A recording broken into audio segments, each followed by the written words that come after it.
Hi Priscilla, I'm Anna. I've been in contact with my colleague who you were with last time you were here, and I'm just going to discuss the assessment process that you went through with Daniel and as well as his results.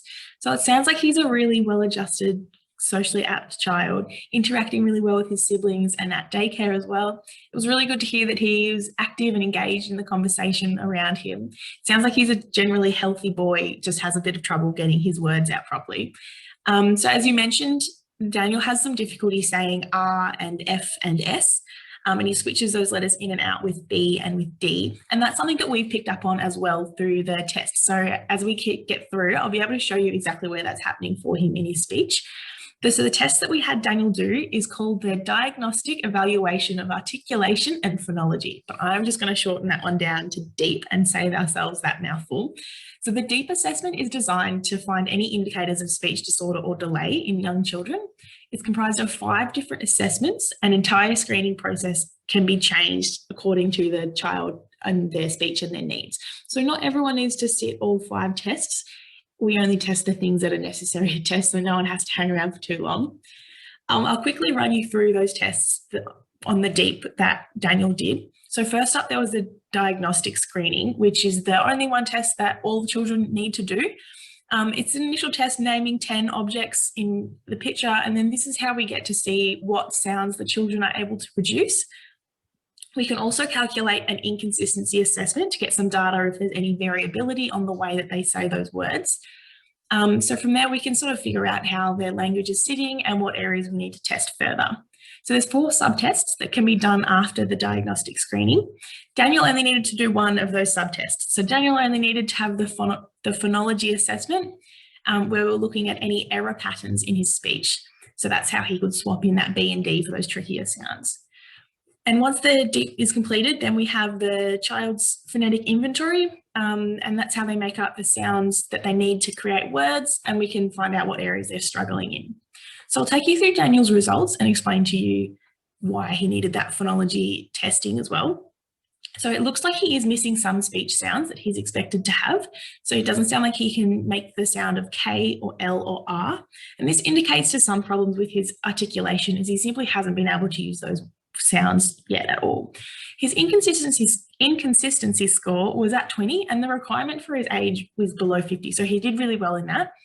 It's just his pronunciation of the words wasn't always correct. So when children are learning to speak, they make these error patterns, which is what Daniel has when he switches the B's and D's. So children usually grow out of these error patterns as their language develops. Daniel's just going through all of those learning stages and language development like everyone else, but he just does have 1 or 2 patterns that most other children have progressed past by now. So that's why we're looking at the phonology assessment for him. The phonology assessment is quite similar to the first test that we do. It just has 50 words rather than 10, and we compare the way that an adult would pronounce the word to the way that Daniel would pronounce the word. And then we'll go through and find any differences and any patterns in those 2 pronunciations. We can analyse it and break it down a bit more, and we can find the entire percentage of consonants that Daniel gets correct, which was 36% for Daniel. And then we can rank him as well according to the other children of his age group. So Daniel's currently sitting at a standard score of 3 and a percentile rank of 1, which essentially this just means that Daniel is a bit delayed and below average in comparison to other children with his language. And I'll tell you about those error patterns.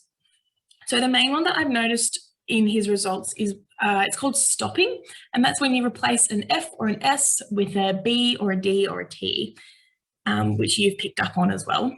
He's also displaying voicing, so that's when you substitute a sound that doesn't originally have a voice to one that has a voice.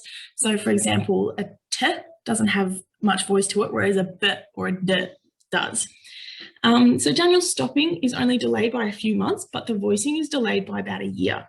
They are, however, co-occurring in Daniel's speech, so it's likely that once the stopping is addressed, the voicing will also follow suit and fix that one up. They're both very typical processes that a child will go through. He did slip in a few atypical errors that are a bit less common. There was 2 instances in which he'd switched a P for a V. That's no huge cause for stress. Essentially, all of this test just means that Daniel's speech is a little bit delayed for his age. He does have trouble creating some word sounds, and he doesn't quite have all the sounds that are necessary for him or expected of him. But everything that you picked up and your childcare picked up was spot on. So thank you so much for bringing him in. We'll definitely be able to figure something out and get him and his language on track. Hopefully I'll see you again. Good luck for the future and have a nice day.